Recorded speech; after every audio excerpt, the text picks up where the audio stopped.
Hey guys, so my name is David, and my dad and I have a hog farm in the Decapolis, yes. So it's off the east coast of the Sea of Galilee. And so my two words, since we're in that theme, my two words are shunning and inviting. But I'm actually here to tell another story about a guy whose two words are destructive and compassionate. So I actually have a rendering here with me of the day that happened, that this guy went from destructive to compassionate. So let's take a look, and then I'll tell you a little more about the story.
Jesus, Son of the Most High God, what do you want with me? I beg you, don't punish me. What is your name? Legion. Lord, we beg you, do not send us into the abyss. Let us enter into the herd of swine.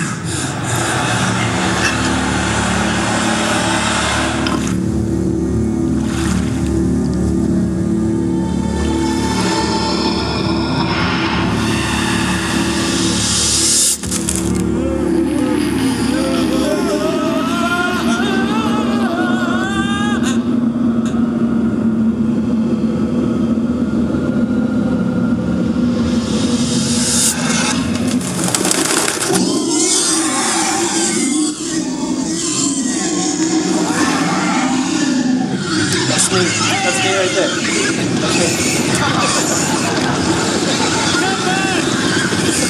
That's my dad. Stop!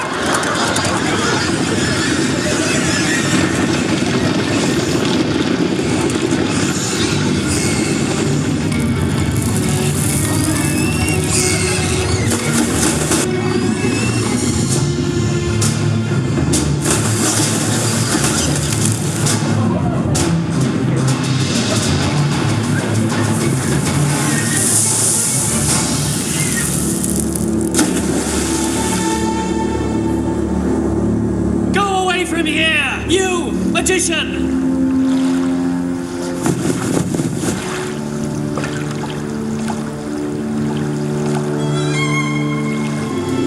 Leave us! Go away from here! I'll follow you wherever you go. Let me come with you.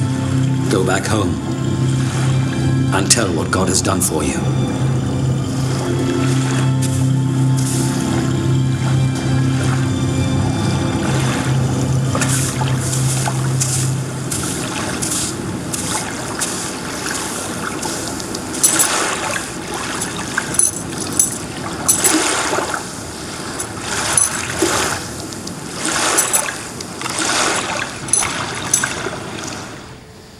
And it gives me goosebumps. That was bizarre. That was the craziest thing I've ever been a part of. I'm in there, these pigs are just swarming around me, and I don't know if you know anything about pigs, but they're actually very intelligent, so they don't have a herd mentality like you saw there. To herd pigs, you have to keep herding them, and they'll have their mind of their own, so it was weird to see them act like that. Like, you knew something was driving them to their death, and then you're just standing there watching as your whole life. I mean, that was what we did. Herd these pigs. They were our source of income, everything. They just go over the edge. So we were done. Like, everything had been taken away from us. And so, anyway, so as you can see, as you saw in there, we lived and worked on this hillside, and those were tombs that he came out of. And so, actually, so the guy's name, everybody called him Snapper. So I don't know. Some of the legends of that was, one, he was violent, so when you go out there, he might try to bite you. Snapper. Somebody said that one day he just snapped and lived out there, and those, it was like all of a sudden just out there. And another legend is, if you saw, he had a little chain on his ankle, but people would try to chain him up, but he could just snap the chains, so they call him Snapper. But anyway, yeah, so actually I have personal experience of that. So for we were out in the tomb, the family funeral, my dad had hired some people to go out there and to try to chain him up. You couldn't do it. It wasn't like he squirmed out of it. He would literally break the chains, and that's when we knew we were dealing with something beyond human. That was very eerie. So it was like, what do you do with this guy? There's nobody that can stop him, nothing that can contain him. But yes, and then also you'd work out there, you'd hear him crying out all the time, you'd hear him screeching and screaming from coming out of those tombs. It was an eerie place to work because this kind of was hanging over us the whole time. And you saw in there too, he cut himself with rocks. So everything he did was destruction. He had scars the rest of his life all over his arms and legs and his face. And you could tell something had really destroyed his life. And also, talking about destruction, his life, he had no relationships. All his relationships were destroyed, family or people that would go out to try and help him. He turned violent. You couldn't approach him. It was just, he was isolated. There was nothing anybody could do. But thankfully, Jesus came. So you saw Jesus came and healed him, drove the demons out of him, and had him go and tell the story. And so one of the phrases that he would share with people as he shared his story was a phrase we heard from Jesus as he went on and preached in other towns. A quote that got back to us was, "The thief comes only to steal and kill and destroy, but I've come that they may have life and have it to the full." Snapper, he loved to use that as he went around because he lived it. He had had his life stolen by these demons, and they were killing him and destroying his life and everything around him, all the relationships. He knew exactly what it meant. So as we saw, Jesus heals him. He drove those demons out. It was incredible for him. But for us, he took everything we had. That was our whole life. And so we were standing there, and you saw my dad is furious. I'm furious. We're yelling at him, "Get out of here. Go away. You know what? Why did you do this to us?" And so it was a little different than what had happened on there because not only was it just us, but my dad and I went around the countryside and the towns and stirred up a riot. So it was the town's means of living. And so everybody was furious. It was like an unruly mob with it. And I was just leading it. I was there just shouting, "Get away, go away, Jesus, you're not wanted here." I can't repeat everything I told him to do, but it was bad. It was nasty. It really was. Everybody was yelling at him. The whole time. And but in the meantime, he's there. He's begging him, "Hey, let me go with you." And that didn't do the best job of showing how bad he begged to go with him either, because he was on his knees pleading, "Can you please take me with you?" The only time any authority has ever been in my life that has been gentle and loving and healing to me is when you're here. So please let me come with you. So I think it clicked for him then why Jesus told him to stay when he turned around and saw me and everybody else yelling and incredibly hostile. Get out of here, because he recognized it. He could see, okay, these people are hostile to Jesus, just like I had been when I was possessed by this demon. We weren't demon possessed, but we had the same lies being floated to us by Satan. It's like, hey, Jesus is here for your bad. He's going to change your life worse. He has no business being here and interrupting anything. And that was what was going on in my heart. So Snapper could recognized that in us. And he knew that that's when he knew he needed to stay and extend the same grace to us that Jesus had extended to him. And so he did. He stayed and he shared his story, and he shared his story over and over. And after some time had passed, we had some time to calm down and realize, okay, something amazing has happened here. Because however you feel about your whole life's work getting thrown over a cliff, you can't deny the fact that this guy is different. And I mean, because he really was a legend. He was basically a mythical being of evil. Because the legend had spread around towns. Like, there's a guy that's uncontainable, breaks chains, vicious, violent, mean.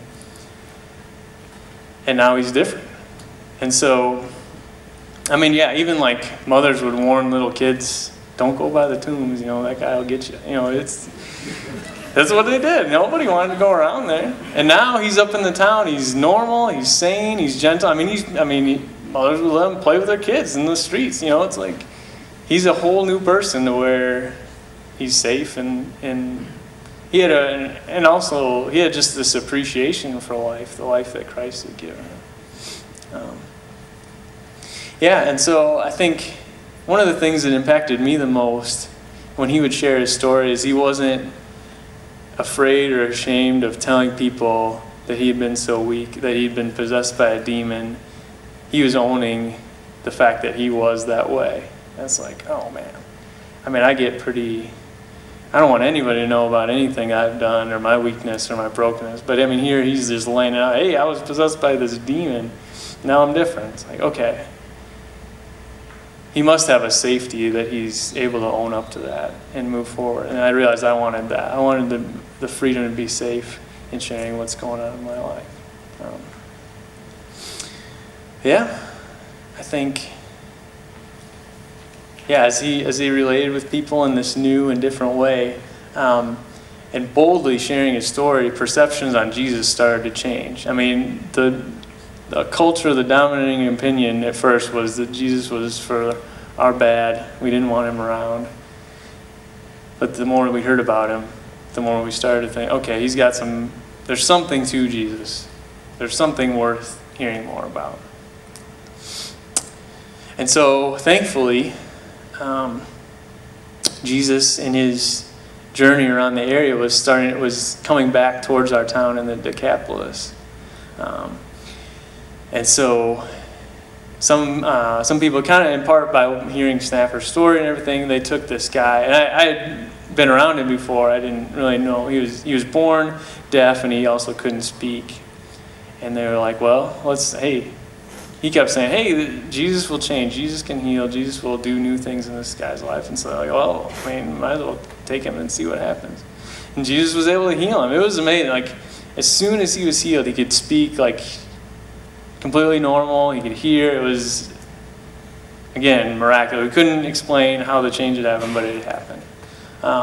And so that kind of set the whole town going. It was like, okay, this is worth checking out.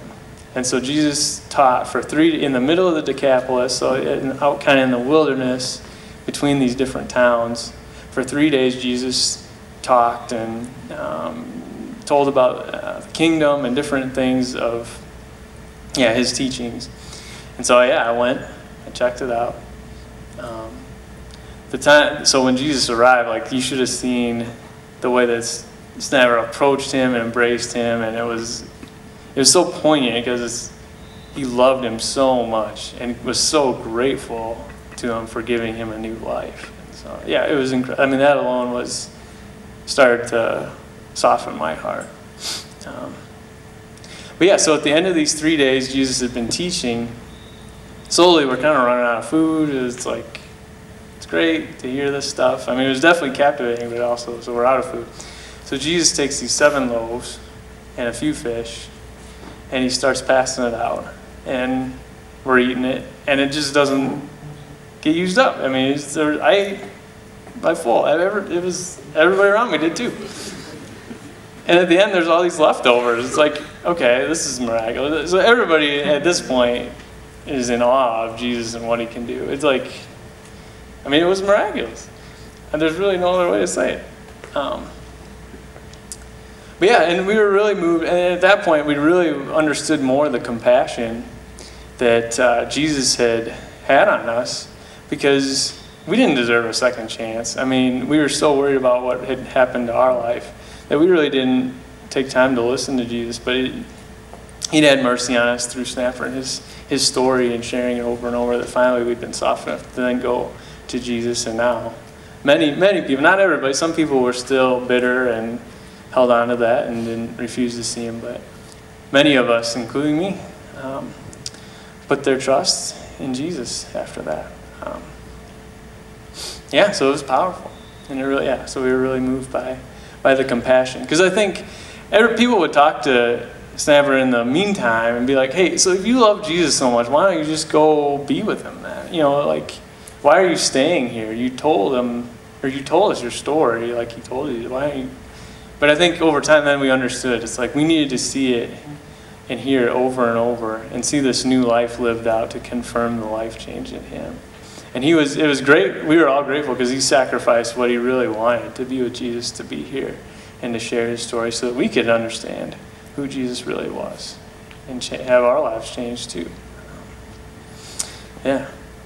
So I hope you're inspired by it. I hope you're inspired to go to Jesus, to be healed and changed just like we were. I'm really grateful for Snapper staying and sharing his story so that I could have a second word. So I wouldn't be just shunning, that I'd go from shunning to inviting Jesus to be near. And I'm really, really thankful for my friend Snapper, who had 2 words, and one was destructive and one was compassionate. So thanks, guys.